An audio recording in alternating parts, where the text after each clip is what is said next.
Experience a membership that backs your business journey with American Express Business Platinum.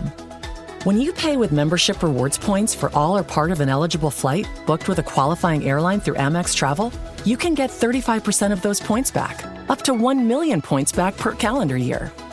American Express Business Platinum. There's nothing like it. Terms apply. Learn more at americanexpress.com/business-platinum. Bienvenue à Finances fondamentales en rediffusion. J'ai décidé de publier de nouveau chaque troisième jeudi du mois un épisode qui avait été soit populaire auprès des personnes auditrices ou tout simplement des livres qui, moi, m'ont marqué personnellement. Pourquoi faire ça? Je souhaitais faire découvrir ces épisodes-là aux nouvelles personnes auditrices qui n'ont peut-être pas eu la chance de les écouter parce qu'ils n'ont pas déroulé leur menu jusqu'à la fin des premiers épisodes, ou permettre aux gens qui l'ont déjà écouté voilà un petit bout de réviser les concepts qui étaient véhiculés dans ces livres-là. Si vous avez déjà écouté cet épisode-là et que vous n'êtes pas intéressé de le réécouter, je vous invite tout simplement à écouter l'épisode qui sera publié mardi prochain, comme d'habitude. Soyez prudents, il y a peut-être certaines informations qui sont véhiculées dans cet épisode-là qui sont plus à jour maintenant, donc faites preuve de jugement. Sur ce, bonne écoute! Bienvenue au 56e épisode de Finances fondamentales. Aujourd'hui, je fais la synthèse du livre de Ramit Sethi qui s'intitule « I Will Teach You to Be Rich », qui a été publié en 2009, mais j'ai lu l'édition de 2019. Donc le titre du livre explique tout, je vais vous apprendre à être riche. Mais il ne s'agit pas seulement d'être riche, le livre vous explique aussi comment battre les banques, réguler vos cartes de crédit, investir, dépenser consciemment et comment maintenir et développer votre système d'épargne, d'investissement qui vont pouvoir vous mener à une vie plus riche de votre point de vue. Selon lui, on ne devrait pas investir plus de 90 minutes par mois à gérer tout ce qui touche les finances. Et c'est un auteur américain qui s'est autoproclamé un petit peu conseiller en finances personnelles. Je fais le lien avec Netflix qui était dans l'épisode 49 qui précédait. J'ai justement lu son livre par curiosité après avoir vu sa série. Désolé s'il y a certains éléments qui se recoupent un petit peu. Donc, premier élément de synthèse, c'est quoi être riche pour toi? La première étape, selon l'auteur, c'est de décider c'est quoi être riche pour toi afin de devenir un consommateur conscient, c'est-à-dire de dépenser sans retenue ou presque dans ce qui représente ce qu'il appelle ta rich life, dans le fond, ce qui te rend heureux, et de couper drastiquement ailleurs. Il donne l'exemple de Mike Tyson qui a gagné des centaines de millions mais qui a eu des problèmes financiers parce qu'il dépensait pas consciemment ou bien il y a trop de choses qui le rendaient heureux. L'auteur dit qu'il y a des gens qui veulent toujours ce que les voisins ont ou ce que les autres ont, donc des voitures, des costumes, des voyages. Il dit que c'est facile de se perdre vis-à-vis ses objectifs personnels et ce qui nous rend vraiment heureux pour essayer de faire comme les autres. Mais il ajoute qu'il y a toujours un trade-off qu'il appelle, donc un coût de renonciation qu'on pourrait dire. Tu peux t'acheter une maison qui coûte 100 000 de plus, mais tu n'auras peut-être pas ta Tesla. Donc il y a toujours un coût de renonciation. Il donne l'exemple de Maria qui dépense 6 000 $ sur des souliers par année avec un salaire de 50 000 $. L'auteur nous demande si on trouve qu'elle est responsable vis-à-vis ses finances et sa retraite. Si vous avez répondu non, vous vous êtes fait prendre parce qu'elle partage un appartement avec un ami et elle utilise le transport en commun. Elle fait donc des choix qui lui permettent de se gâter dans ce qu'elle aime, donc les vêtements, mais renonce à des choses moins importantes pour elle, soit la voiture et la maison. C'est facile de juger de mon point de vue que je trouve ces choix illogiques parce que pour moi, les vêtements, c'est loin dans ma vision de la richesse. Mais une autre personne pourrait dire la même chose de ma vision à moi, justement. On va voir plus loin que l'important, c'est de faire des choix qui nous rendent heureux dans nos dépenses, mais de s'assurer d'être en mesure d'investir quand même. Ce pouvoir-là que l'auteur dit de dire non aux choses qui sont pas en cohérence avec notre vision de la richesse, avec notre rich life, ça nous donne un pouvoir encore plus grand de dire oui aux choses qu'on aime réellement. Ma position, je suis 100% d'accord avec ce point-là, mais je vais nuancer un petit peu quand même. Je dirais de dépenser dans notre rich life sans compter une fois que le 10 à 20% de notre salaire net est investi ou épargné. Sinon, c'est trop facile de se convaincre qu'on dépense vraiment pour son bonheur alors que c'est peut-être pas réellement le cas pour toutes nos dépenses et sacrifier ainsi son patrimoine à moyen et à long terme. C'est quoi, vous, votre vision de la richesse? Honnêtement, je me suis jamais posé la question. J'imagine que je dépense naturellement dans ce qui me rend heureux. Si je prends le temps de me poser la question et vraiment de réfléchir comme je viens de le faire pour vous, je dirais qu'il y a 3 choses dans lesquelles j'hésiterais jamais à dépenser, soit les expériences en famille, en couple ou avec les amis, comme du rafting, glissade d'eau avec mes filles, de la via ferrata en couple, le sport, autant pour moi que pour mes filles, et Ben, si je cherche... Qu'est-ce que je suis cheap? J'ai de la misère à trouver un troisième vite de même, mais bon... Ok, ici, je dois avouer, j'ai fait une longue pause dans l'enregistrement et je l'ai coupé au montage parce que je trouvais pas vraiment qu'est-ce que je pouvais mettre comme troisième point. Ça a été long. C'est vraiment mon défi à moi de dépenser un peu plus sans remords. Je l'ai déjà dit ça. Je suis pas un gars de bonne bouffe, de voyage, de char, de linge, mais je dirais que j'ai moins, pas du tout là, mais un peu moins de misère à dépenser pour ma maison. Des rénaux, la mettre à mon goût, surtout pour recevoir du monde de façon adéquate, donc une cour arrière accueillante, une piscine, un feu. Non, c'est pas vrai ça. Ça me rend heureux de recevoir du monde, mais pas de dépenser sur ma maison. Je dirais plus que mon troisième truc, c'est pas de dépenser, mais pour moi, la vision de la richesse, c'est aussi de pouvoir... C'est pas vraiment lié à une dépense, mais pour moi, ma vision de la richesse, c'est de pouvoir soutenir financièrement mes deux filles dans le futur. Donc, c'est pour ça que j'ai pris en main mes finances il y a quelques années. Et j'espère pouvoir soutenir aussi les autres générations après mes filles qui vont suivre, tout en vivant une retraite épanouissante. Comprendre ici jouer au tennis à tous les jours.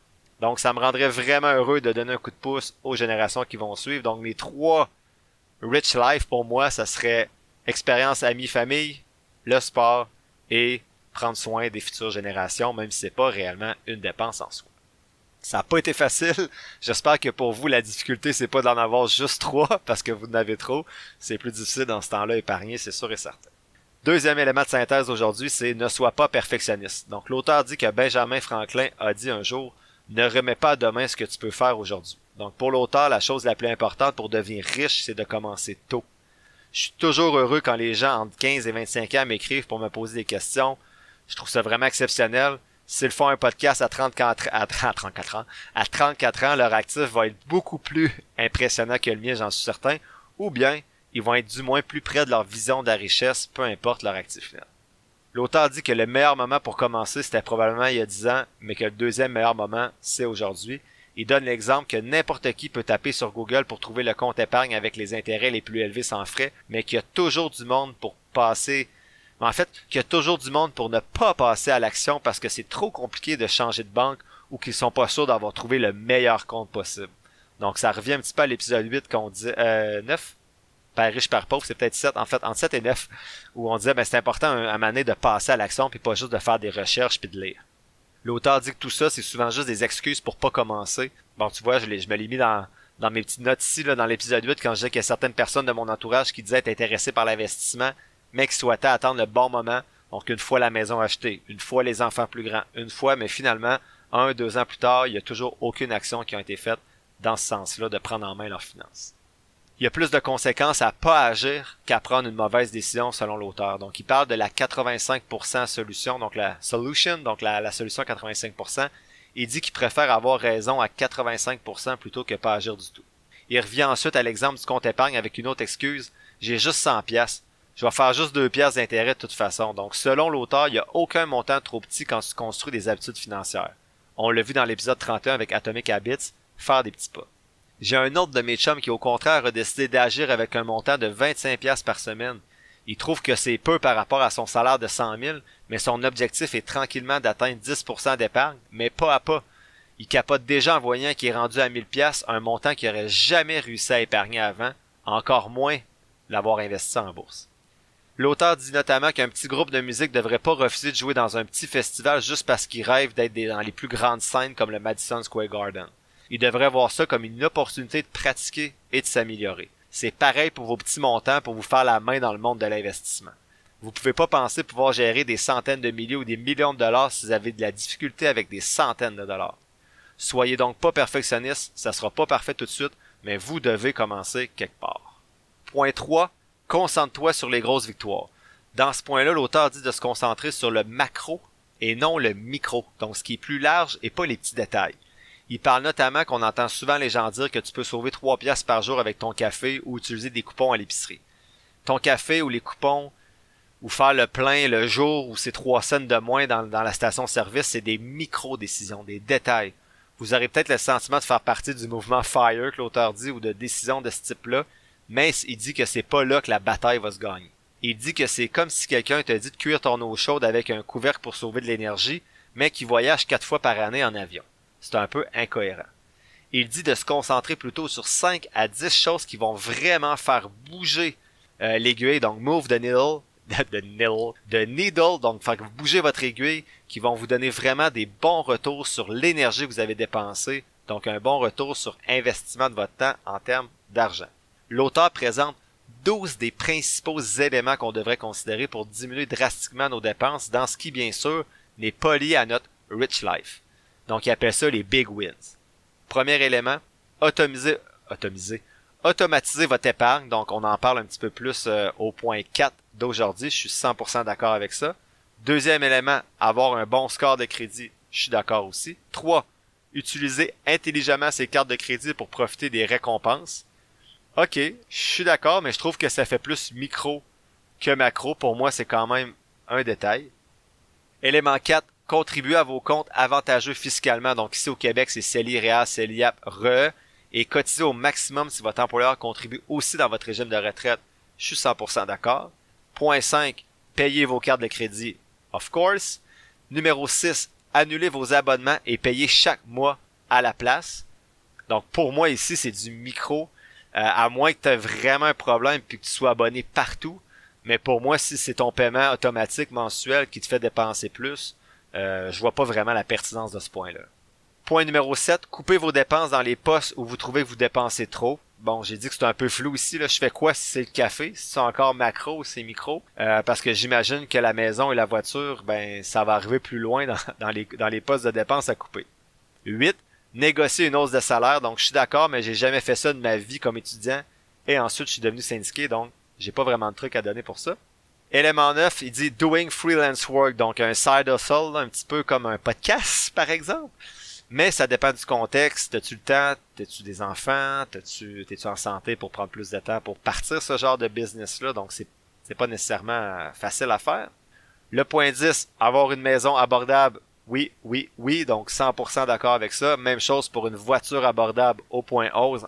Au point 11, donc c'est encore plus important pour moi. Je trouve que c'est encore moins pertinent la voiture qu'un investissement dans la maison qui peut prendre la valeur. Mais bien sûr, ça, c'est des goûts personnels. Il y en a que leur passion, leur rich life, on va dire, c'est les voitures. Donc, c'est bien correct si vous dépensez dans ça aussi, si vous en reste 10 à 20% pour investir. Et le 12e et dernier point, c'est de bien répartir vos actifs, donc obligations, actions. On en parle au point 5 aujourd'hui. Je dois avouer que j'étais bien excité quand je lisais qu'il allait m'écrire une liste de 12 choses macro pour devenir riche plus rapidement. Honnêtement, j'ai été déçu parce que je trouvais certains points flous ou bien plutôt micro, donc des détails. Si j'avais à cibler les principaux, il parle de 5 à 10, donc j'en cible 5 pour vous. Le premier, ça serait automatiser l'épargne. Le deuxième, profiter des comptes fiscaux, des comptes avantageux au niveau fiscal comme le CELI et de maximiser votre régime de retraite avec l'employeur. 3. Payer vos cartes de crédit. 4. Pas trop de dépenses à la maison. 5. Pas trop de dépenses pour la voiture. Ensuite, vous pourrez investir les économies comme le point 12. Je triche avec ce 6e point-là en répartissant bien vos actifs, actions, obligations. En gros, je comprends la logique de choisir les batailles importantes avant les petits combats ici et là, mais je crois aussi que les budgets sont souvent brûlés, percés par les petits combats qui se perdent ici et là, justement. Je crois tout de même que vous avez en effet une plus grande possibilité de couper facilement des dépenses si les principaux postes comme le loyer et la voiture ne représentent pas un trop gros pourcentage de votre revenu. Ensuite, c'est plus facile de couper dans le café au besoin. Élément 4 pour la synthèse d'aujourd'hui, il dit l'auteur que l'être humain est parfois faible, donc on devient démotivé et désintéressé facilement, et ça peut être dangereux dans nos efforts d'épargne et d'investissement. En ce moment, en m'écoutant, vous êtes peut-être craqué à épargner, mais dans 2 mois, 2 ans, ça va-tu être encore le cas? C'est pour ça que l'auteur dit qu'il faut automatiser notre épargne pour nous protéger contre nous-mêmes. Placez automatiquement un pourcentage de votre paie, donc 10% minimum idéalement, dans un compte prévu pour l'épargne et l'investissement. On en a déjà parlé. Il dit et répète ce que j'ai déjà dit également, que vous allez avoir à prendre une décision une seule fois pour 30 ans et non pas à chaque 2 semaines quand votre paie rentre, et que tu as 56 trucs plus intéressants à faire et à acheter surtout que d'épargner dans ton petit compte d'épargne et d'investissement. Un jour, tu te rendras même plus compte que le 10% ou le 20% est parti de ta paye, tu vas être habitué. Pour mettre en place ce système automatique-là, l'auteur dit que tu as besoin de différentes choses. D'abord, tu as besoin d'un compte chèque. Donc, c'est là que l'argent va être d'abord déposé de ta paye pour ensuite être redirigé vers 4 tiroirs, 4 autres comptes. Le premier, c'est les coûts fixes. Donc, exemple, la maison. Le deuxième, c'est un compte d'investissement. Ça pourrait être transféré sur votre compte Disnat, par exemple. Ensuite, un compte épargne pour les projets à court et moyen terme, comme le fonds d'urgence, rénovation de maison, voyage, etc. Et un dernier compte pour les dépenses sans remords, ce qu'on appelle le guilt-free spending, selon vos objectifs, bien sûr, que vous avez établis au point 1 de la synthèse d'aujourd'hui.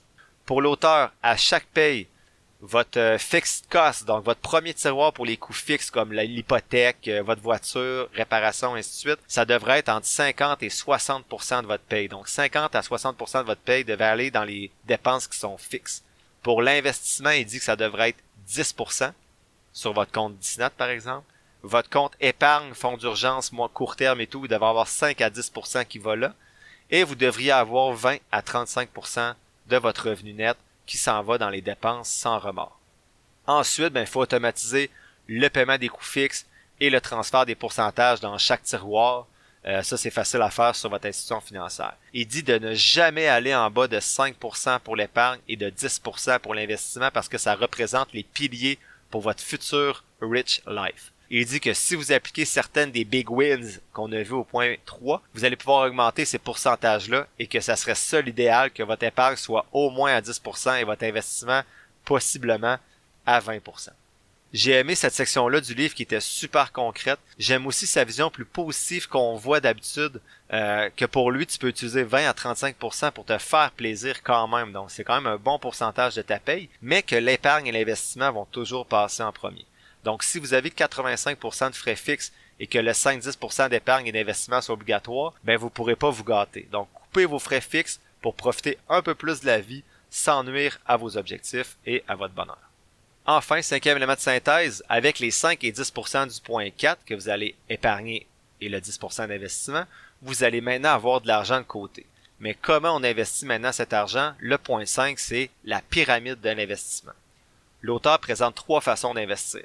La première, sélectionnez vous-même des actions et des obligations. Deuxième manière, sélectionnez vous-même des fonds communs ou des FNB indiciels. Et troisième façon, investir dans un Target Date Funds. Je connais juste le nom en anglais, désolé, mais en gros, un Target Date Fund, c'est un fonds que tu vas acheter, mettons, 100% actions, et plus tu te rapproches de ta retraite, le fonds diminue automatiquement pour rajouter des obligations et diminuer le nombre d'actions, donc tu n'as vraiment rien à faire de ta vie avec ces fonds-là.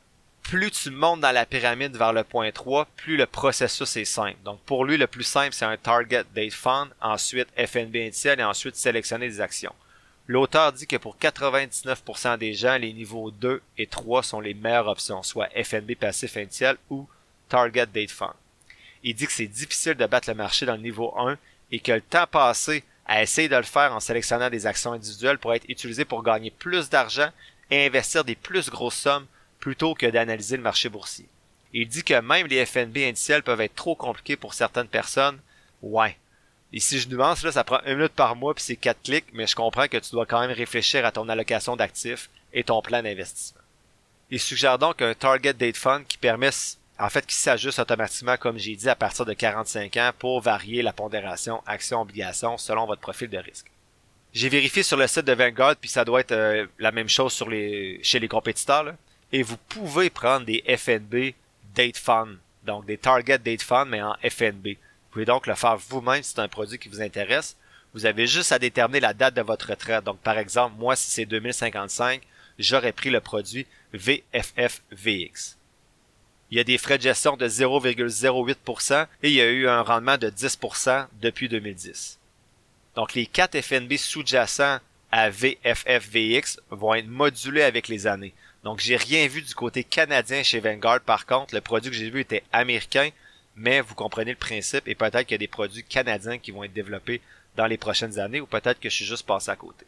L'auteur dit, et c'est intéressant, que tu peux faire ça pour d'autres projets comme le mariage, un Target Date Fund. Donc, par exemple, si tu penses te marier en 2030, tu pourrais prendre un Target Date Fund 2030, puis tu injectes de l'argent quand tu veux dans ce fonds-là, sachant que au fur et à mesure que tu t'approches de la date de mariage, l'argent va être placé dans des véhicules de placement plus sécuritaires. Donc, s'il reste 10 ans avant ton mariage, ok, c'est un peu d'avance, là.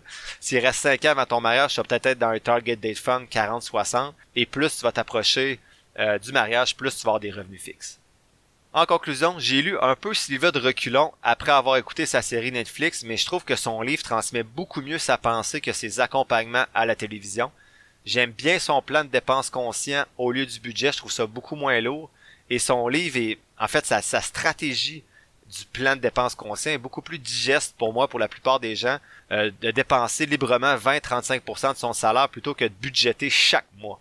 Encore, il faut être capable de respecter le 5-10% accordé à l'épargne et à l'investissement. Donc, je trouve ça bien, la vision du plan de dépenses conscient, parce que c'est plus positif pour moi de dire « Hey, wow, il me reste 20-35% pour me gâter » au lieu de chaque mois devoir compter chaque scène qu'on dépense. Je crois avoir fait un bon tour aujourd'hui des principaux aspects du livre, mais je suggère tout de même sa lecture parce que je trouve assez concret l'angle adopté par l'auteur, et il est un peu différent cet angle-là des auteurs précédents que j'ai résumés sur le podcast. Donc en gros, les key points, qu'est-ce que je retiens de ce livre-là? Il y a toujours un coup de renonciation, mais tu dois décider quelle est ta rich life, pas celle des autres, pour dépenser consciemment ton argent durement gagné. Concentre-toi sur le macro et automatise ton épargne et tes investissements pour te protéger de toi-même et te simplifier la vie avec les 4 tiroirs que l'auteur présente. Investis ensuite ton tiroir investissement selon la pyramide proposée dans des titres individuels, des FNB indiciels ou des Target Date Funds. La semaine prochaine, je fais la synthèse du livre de Luc Poirier et Mark Fisher qui a été publié en 2016 qui s'intitule « Voir grand, leçons d'affaires, de vie et de liberté ». Une synthèse qui m'a rendu un peu... j'avais du positif et du négatif, donc j'ai bien hâte de vous partager cette synthèse-là. Jeudi, je vais partager sur la page Facebook du podcast les résultats des positions 10 à 12 sur ma nouvelle liste de surveillance, soit Regeneron Pharmaceuticals, REGN, Vertex Pharmaceuticals, VRTX, et Encore Wire, WIRE.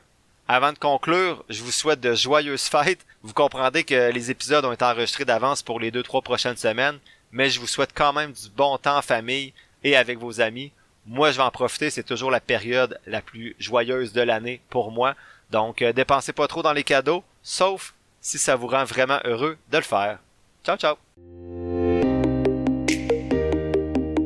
L'épisode tire à sa fin, j'espère que tu l'as apprécié et merci d'avoir passé un peu de temps avec moi aujourd'hui. Si tu apprécies le podcast, il y a 3 choses gratis que tu peux faire pour m'aider. 1. Partager le podcast sur tes réseaux sociaux. 2. T'abonner, suivre ou donner quelques étoiles au podcast selon la plateforme sur laquelle tu m'écoutes. Et 3. Me suivre sur la page Facebook du podcast.